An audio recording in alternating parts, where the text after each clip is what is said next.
All right. Hey, everyone. My name is Donna, and this is Phoenix Fire. Today's guest, Amanda Flowers, is a person in recovery who uses lived experience to help in the community with organizations such as Straight Up, the Salvation Army, and Sanctum.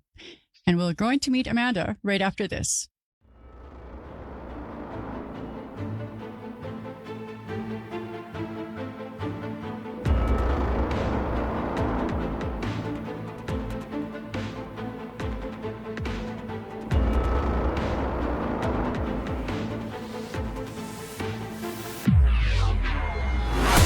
I spent a year and a half on the streets. Addiction took me there.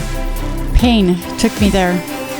My name is Donna, person in recovery, domestic violence survivor, mother of two. I spent years running from myself, but no more. I've come to find peace, and I am not here to light a candle. I am here to set fire to the darkness and give voice to the voiceless. I hope you'll join me and my guests as we face the stigma around addiction and tear down the walls of oppression. This is not a safe space. This is a brave space.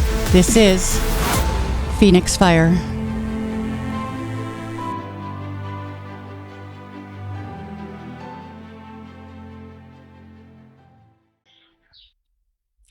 Okay, so before we bring in Amanda, I'd like to point out that today's live production is brought to you in part by Prairie Sky Recovery Center in Leipzig, Saskatchewan. Prairie Sky Recovery Center offers private intensive addictions treatment and supports medically assisted treatment strategies. Today's episode is also brought to you in part by Stronger Together Canada, peer-led support groups by Moms Stop the Harm. To learn more about our sponsors, head over to www.hardknockstalks.com. Okay, let's bring in Amanda. Hey, Amanda. How's it going? Hey, good afternoon. Good. Thank you for having me. Thanks for coming. That's awesome. Is there anything you'd like to say before we get started? I think I would just like to start off by saying that as a community, we have the power to be successful by helping others succeed. Beautifully put. Okay, let's roll.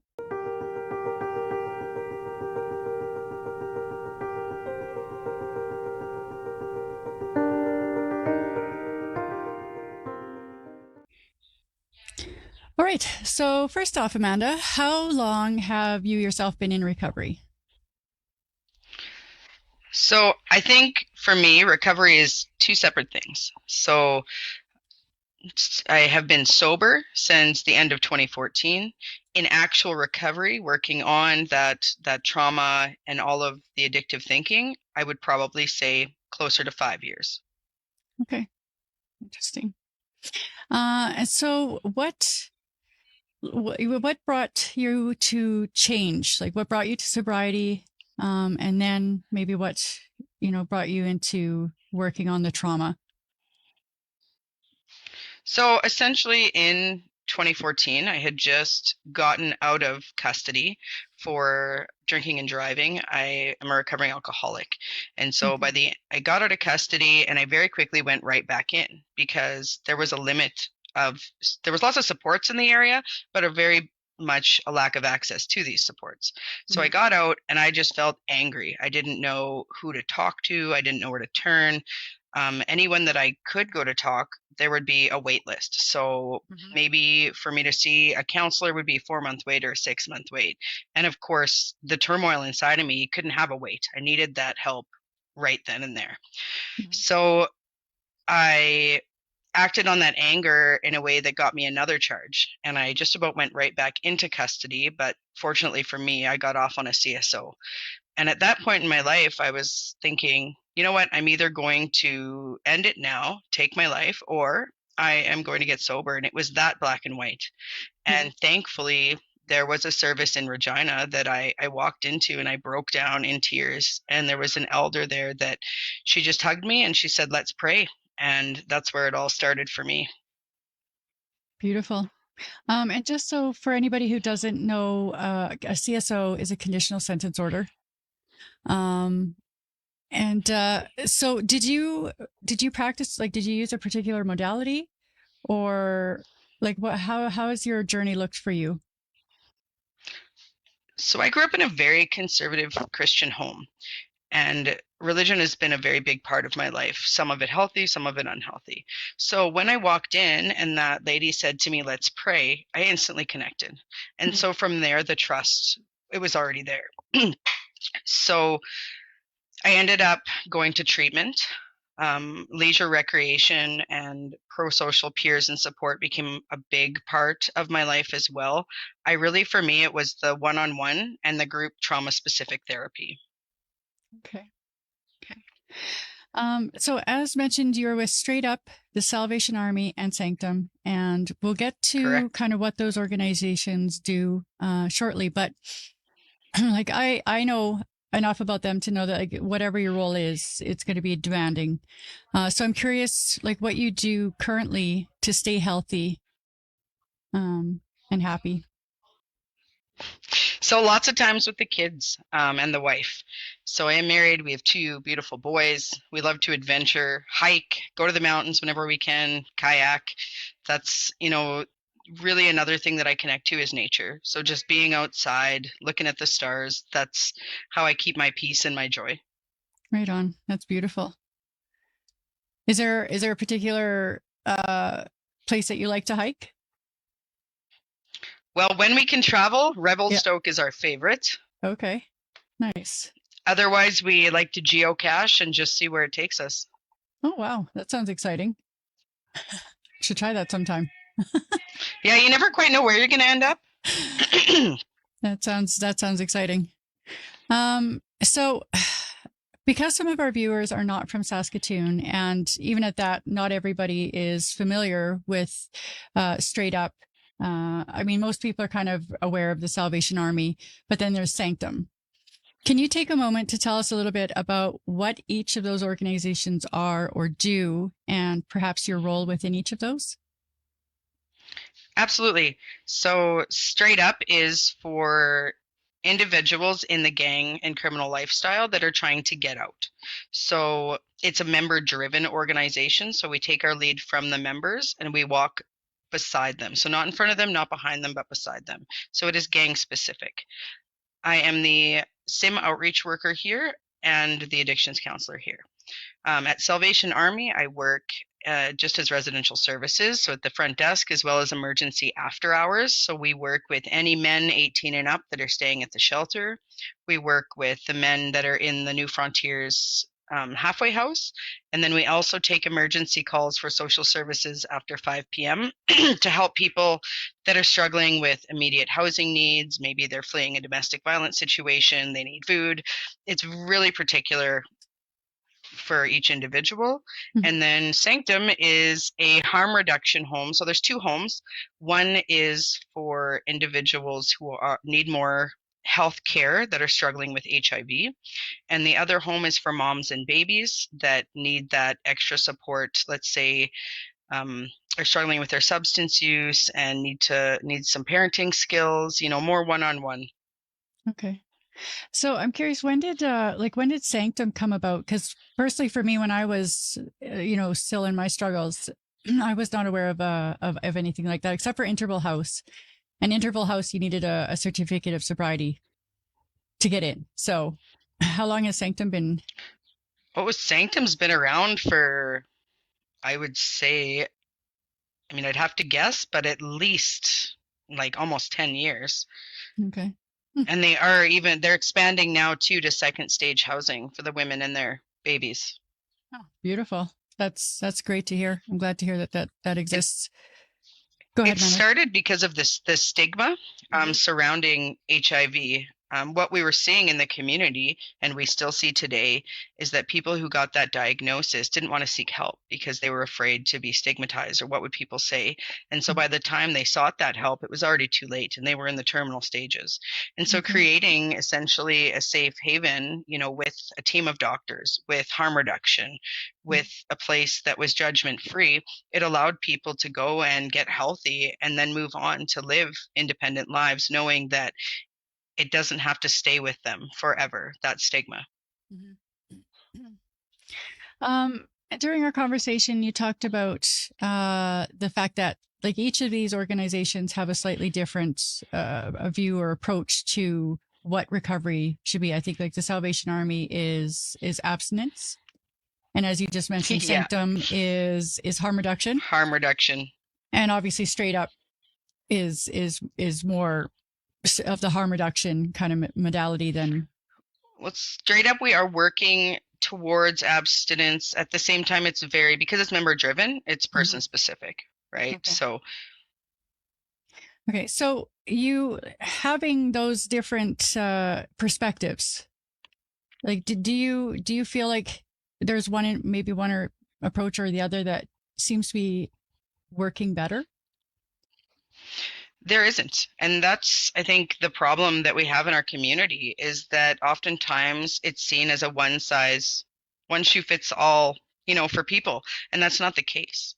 Nobody wakes up and is like, I want to be an addict. No, that's just a symptom of something else that's happened. And until we start to look at that and determine where a person is at in their stage of use and even in their stage of recovery, we're not going to know what they might need. So we can't say, okay, harm reduction is going to work for you. We can't say inpatient treatment is going to work for you. We can't say the cultural way is going to work for you. It has to be from the person. Otherwise, we're not doing them a service. We're just putting them somewhere that we might think is going to fix them. Right. Yeah. I have a guest coming on next week who is an ibogaine counselor and practitioner, and he was talking about the autonomy and sovereignty of recovery and the importance of that. And what you're saying is exactly what he's saying, is that, to people be dictated to how to recover is not going to be successful, because you have to have that autonomy. Anyways, that's my rant. So why do you do what you do? I mean, you've got your fingers in many pots there, cookie jars. It sounds like you juggle a lot.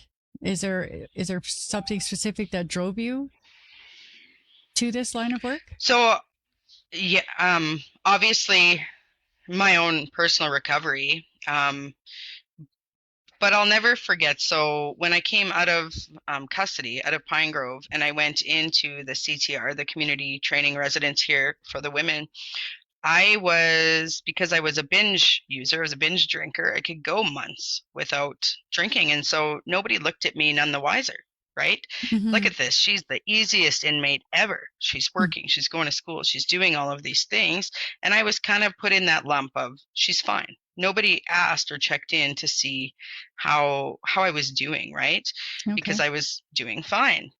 And it was, again, looking at that one size fits all approach. And so when I got out of there, I relapsed right off the hop, because I didn't know who I was, and I wasn't connected to those supports that I needed.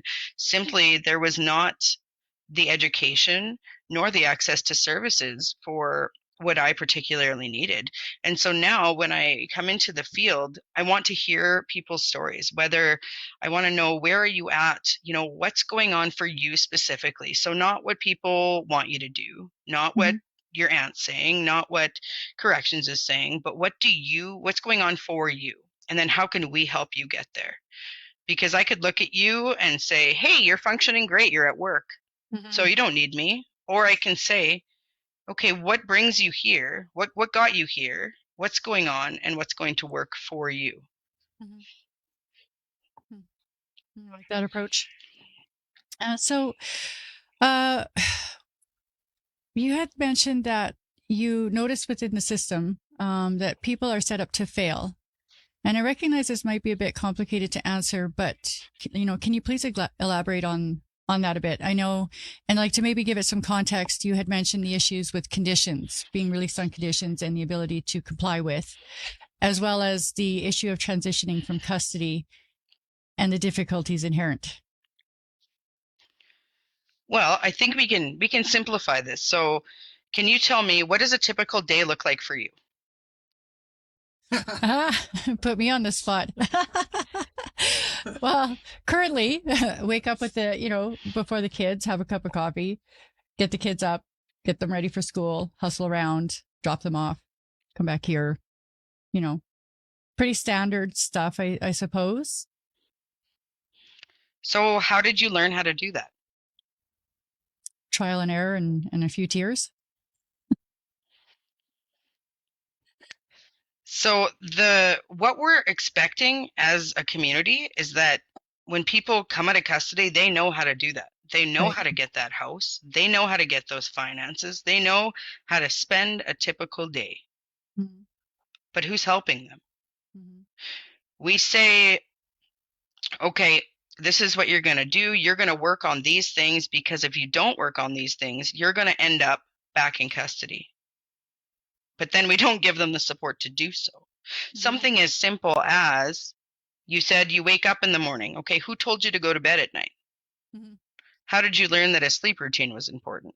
Mm-hmm. You said you got up and made a coffee. Okay, who is helping people learn those basic life skills on how to even pour a glass of water or turn on a coffee pot?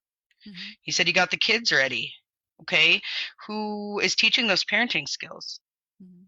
How did you get that house? We're not helping people get identification. We're not helping people get finances for stable living. Instead, there's one roadblock after another after another. Mm-hmm. And we all know what the problems are. Mm-hmm. We can sit around a table as a community and talk about the problems for hours. Why, though, can we not sit at a table and divvy up solutions and say, mm-hmm. okay, you're going to be a hub for people to walk in, and you're going to do this piece. You're going to do the ID piece. Then you guys are going to do the housing piece. You're going to be a walk-in service of addictions counselors. Mm-hmm. There cannot be a wait list mm-hmm. for the needs. If you break your leg, you go to the emergency room and you're going to see a doctor. Yeah, maybe there's a bit of a wait, but there's not a 6-month wait. Right. So when a person who is struggling with substance use disorder or is homeless walks into a building for help, why then are we saying, no, you can wait 6 months? Right. Mm-hmm. The brain is the most complex organ that we have in our body. So why do we not have a hub to cater to those needs? Mm-hmm. Yep. I agree wholeheartedly on that.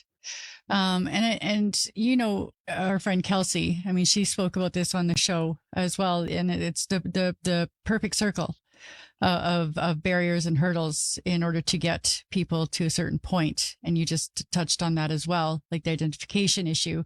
So in terms of people like on conditions, you know, can we get a little bit more specific about, because a lot of viewers have not necessarily ever even experienced being out on conditions and what that sort of looks like for a lot of people. I mean, there are your basic sort of, you know, roundup of conditions, and then there's some more specific ones. But, you know, can you connect those dots between being released on conditions and why that perfect circle creates an even bigger barrier for those individuals? Well, let me tell you about my own personal struggle. Please do. So I'm an alcoholic, as we know. When I got out of custody, my number one condition was abstain from alcohol and drugs. That's wonderful. However, no one gave me the tools to do so or even pointed me in the direction to how that was attainable. So you better believe that my one charge turned into, my criminal record is about 8 pages long, filled with all breaches. Right. Yep. A drinking breach, a drinking breach, a drinking breach. And those end up in more time in custody, right? Mm-hmm. So a weekend here, a week there. And before you know it, you're stuck in the system. Mm-hmm. Yep. If we want people to recover, we need to give them the opportunity to recover. Mm-hmm. If we want people to heal, we need to give them the tools to heal. We can't say, okay, you're not going to drink. Okay, if you have substance use disorder, which is a disease of the brain, that's not going to work. Mm-hmm. So what does so why are we setting people up? Right. So what the opportunity that you just referenced, what does that look like? In terms of giving people the help? Well, the opportunity to comply with conditions. Like I know for myself, I had, you know, curfew. I had to have a fixed address. And I mean, even in the preparation for the conditional sentence, you know, I was deemed a high risk to offend simply because I didn't have I hadn't had a fixed address for, I think it was a year. So I had moved 6 months prior. So therefore, and I was also on income assistance. So between those two factors, I was deemed a high risk to reoffend. And so there were extra conditions placed on. I'm sorry, I may have gone off on a tangent there, but what do you think? No, that's okay. I mean, it's almost ironic because, a person can get charged, let's say, with a break and enter because they broke into a bank to sleep because it was cold. Right. But then they put a condition on there, so they get that charge when they had nowhere to go. And then they get a condition of, you need to stay at an approved residence. But nobody asked if they had even a residence, and they just got a charge for breaking into somewhere to stay warm. So what do we think is going to happen at that point? I think that people are put into these boxes, and it's, if we tell them that they have to do this, this, this, and this, they're not going to break the law again. Okay, well, it's not that simple. And if we are calling custody rehabilitation, then what are we doing to help them rehabilitate? Yeah. Aside from setting them up with expectations that, like you said, that they can't possibly, meet. And then on top of the complications of actually meeting them, we're also reaffirming that sense of failure, and then ending up back in custody and further complicating their ability to become productive members of society. Well, then it's like, oh, you're back in custody again? Shocker. Instead of saying, right? That stigma never ends. And now we talked about as well, like people in custody, after receiving a charge, if they're not released on conditional, are usually detained, remanded, whatever, until such times as their next plea or even for trial. Now, in that time frame, there are no access to services, and you can't even make application for services until you're released back in the community. Do you have any suggestions how that process could be maybe fixed? I think it goes back to, again, those two things. One, lack of access to services. And two, what are we calling jail, right? Because we're saying it's rehabilitation. So if we are saying it's rehabilitation, then what is their mandate to rehabilitate? We cannot say, okay, if you are stuck in custody on remand, then we need to offer programming. That's under their mandate. So why is it being denied? And they'll tell you, okay, you can apply, you can talk to this person, you can get programming on remand. Okay, how? If you make it impossible for a person to do it, they're not going to do it.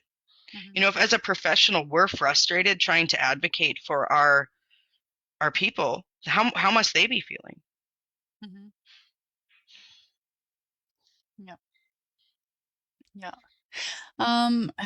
So we talked about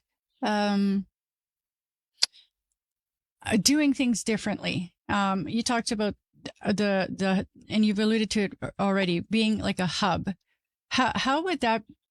How do you think we could implement that, or how can we, as the public, maybe help in advocating for that sort of a change? Because you often hear from a lot of people, my parents included, like, oh, but my car's getting broken into and this is happening, and there's this like lack of understanding on a community level outside of people, like outside of this particular community, to understand and empathize with the problems within the system. Do you have any suggestions, like how we can go about better advocating for these sorts of changes that you talk about, and maybe getting a hub happening? So even if you look at the word hub, we've got hubs already. We don't have funding for the people in them. So if you look at Salvation Army, there's no addictions counselor. The funding's not there for it. Even here, there's no funding for an addictions counselor. I'm just doing it because I'm here and I'm willing to take on that extra role, right? There's people taking on dual roles without appropriate training. We've got social workers that are being addictions counselors, but their background isn't in addictions training, right? Mm. So what we need to do is have people in the appropriate services there, readily available, not on a wait list. It's not impossible. We have the people.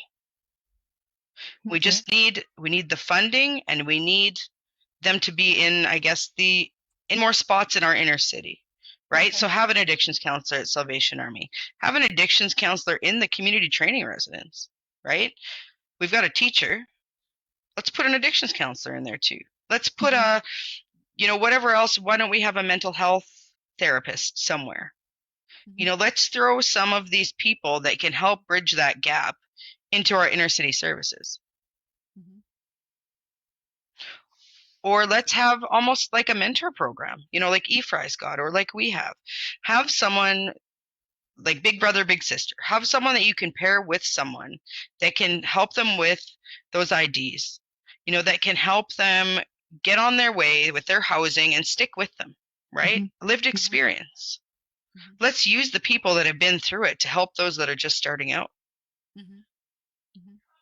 I think you mentioned, and I'm sorry, I'm drawing from memory here, so forgive me if it's not accurate, but you mentioned it was straight up, like you do that. You pair with people, and I think you said you walk with them for about 4 years. Is that 4 years? Yes. 4 years. So it is it's a 4-year program, and through that we stick with them through their ups and downs. Like I said, we walk with them. We don't walk in front of them. We don't walk behind them, and it seems to work. Because if you think about people who are struggling with, anything, homelessness, the transient lifestyle, substance use disorder, domestic violence, we're used to people giving up on us. We're used to people just saying, oh, you're not ready, or you're never going to get it, or you're not trying hard enough. Exactly. Or why don't you just get a job? Yeah. Right? Yeah. And so we need to have that person that's willing to stick with us through those ups and downs. And I'm not saying do all the work. I don't do all the work for my guys, but encourage them and let them know that we give a shit, judgment free, no matter where they're at, and keep encouraging them to move forward, showing them that we're not going to give up on them. Bridging that gap of community service. Recovery is not you go to a 28-day program and you're all better. You still can be in withdrawal for up to 2 years. Yep. So why then do we not have someone that can stay with them for that period of time? Yeah, I agree 100%. In terms of finances for like that sort of a service, because you'll have government officials saying, "Oh, well, that costs far too much money." What would you say to that argument? Okay, so it would cost how much to employ a full-time addictions counselor for a year? $55,000 maybe. How much does it cost to have someone in custody for 1 day? Couple $1,000s a day, let alone if you sentence them to a year. How much does it cost to have someone in the emergency room for a day? Couple $1,000s, never mind what services they receive. So we're looking at millions of dollars a year for an individual with chronic trauma, when you could employ someone or a team of people for a quarter of that to reduce that harm. I mean, it's common sense, really. Absolutely, it is, and that's the most frustrating part about this whole issue is it seems so blatantly obvious what the answers are, but it's just there's no progress, or there's this very tiny little baby steps, like, oh, we're gonna open 3 beds in the next 3 years, but never mind, the demand continues to compound at an exponential rate, and there just seems to be no common sense thinking on the part of leadership. Well, and ironically, the topic itself is still taboo. I mean, we hear Nurse Appreciation Day on the radio station. We don't hear Addictions Counselor Appreciation Day. We hear, let's do a run or walk for breast cancer, but we don't hear, let's do a run or walk for substance use disorder. Mhm. You know, the topic itself, we need to get the word out there that this is a disease that has similar characteristics to any other disease, like diabetes, right? Well, if left Mhm. untreated, it's fatal. Well, if left untreated, it's fatal. Mhm. If left untreated, you're in the hospital. Again, if left untreated, you're in the hospital. You know, Mhm. it comes down to ending that stigma. And it seems as though until something happens to a person that's close to them, they don't necessarily get it.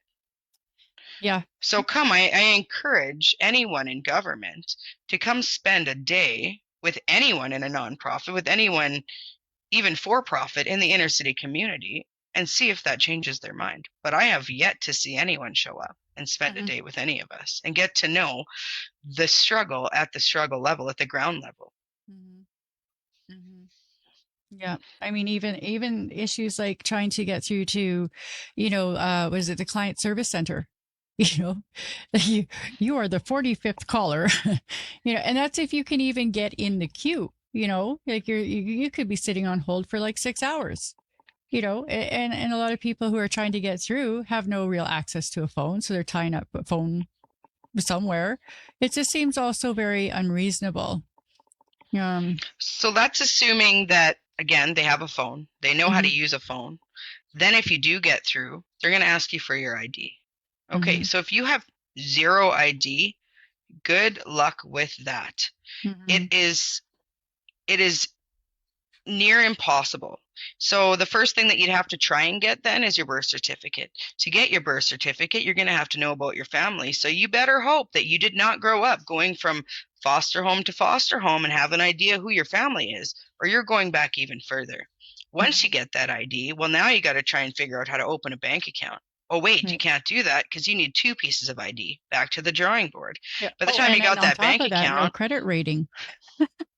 Like right? banks have made it almost impossible to open a simple checking account unless you have a credit rating, even if you're not asking for overdraft. Like I had to get my dad to co-sign for, for me to open a simple bank account. You know, Up until that point, I was Then, cashing my checks at like Money Mart and shit and getting mm-hmm. ripped off there. So, anyways, please continue. Well, then you got to get your SIN number. So now once you Mm-hmm. get all of that, so first of all, figure out your transport and hopefully you know how to do all of this stuff. So hopefully you can read and Mm-hmm. write and you know how to get all this stuff, which you might not. We're all Mm-hmm. assuming here. So once Mm-hmm. you've got all of those things, now you can finalize your application for social assistance. Great. So where have you been staying in the midst of this time? Maybe the shelter, but you only got 3 days. Mm-hmm. So after that, probably on the street. So now you're on the street trying to get your ID, trying to get finances. So you finally, let's say you finally get all that figured out. You haven't even taken care of yourself at this point, right? Mm-hmm. You have not, you're probably not sleeping, right? You're probably not eating, right? You haven't dealt with any of your trauma. Now you're just piling on more trauma and Mm-hmm. stress. Now you got to find a place to live on what I know it just went up. So what is it, five something a month? Or maybe it went up to six something. Anyway, For find a a single, I place think, yeah, it's for, about 600. Yeah, it went up like $50 from whatever the previous amount was, which was abysmal to begin with. So, so find a place for $600 a month, assuming you know how to search for a place. mm-hmm. Then furnish that place. Mm-hmm. Then learn how to cook, create a sleep pattern, and live your best life. And in the Mm-hmm. meantime, don't use, Mm-hmm. have that approved residence, and be of, have all those other conditions. Right. And that's assuming you can even get through the application process. Yeah. It's like we talked about, and I don't know if we should mention a particular property management company, but you had been working sort of with a property management company that made that transition a little bit easier. However, they have now had some issues, and that avenue has now closed, if I understand correctly. Correct. It has displaced hundreds of people, Mm-hmm. unfortunately. Mm-hmm. So I know when I was looking for housing back in the day, I had somebody from Home Fire to assist me, and they were able to act as like a reference character, whatever. Is that something that Straight Up can do as well? Like, is that a role that you guys are prepared to do, or is that kind of beyond your scope? So we definitely help in terms of housing, but again, we can't take on every single person in community because our primary focus is with gang members, right? And so where do other people go, right? We've had some clinics pop up that are ID clinics, which have been super helpful. However, they need funding. So they're few and far between. Maybe we have one once a year because they're like, okay, we're going to fund this now. But then they're capped at a certain number of people. We need something that's consistent. We can show the government that it works. We can give the numbers, we can give the statistics, and yet it's deemed as not vital. So I'm just not sure where the priorities lie. Right. Well, I think there was a lot of us questioning where those priorities are. So for like, I'm interested in Straight Up because I understand you guys are a nonprofit. Am I correct in that? Correct. Nonprofit. So we have correct. Yeah. Okay. Then go ahead, please. No, you go ahead. How many people do you have, like, working within Straight Up? Like, I'm really curious how that system is structured. So we have 3 different programs under the umbrella of Straight Up. So we have our members program, which we've got volunteers, board members. We have 3 lived experience members. 4 lived experience. No, 3 because Chantel leveled up. So 3 lived experience mentors. Along with, actually right now we only have 1 outreach staff. So, oh my gosh. Yeah, and like the caseloads are unrealistic. You know, we then have our housing program where we have 3 staff, and they run an entire apartment building together. You know, my goodness. And then we've got our SIM outreach program, and there is 4 of us here in Saskatoon, and then 3 of us in PA. And we've got hundreds and hundreds of participants that we work with. Right. Huh. That's incredible. So we need to be able to rely as well on other agencies. But if there isn't that service, or our participants are put on that 6-month wait, we don't want them to fall through the crack like they have time and time again.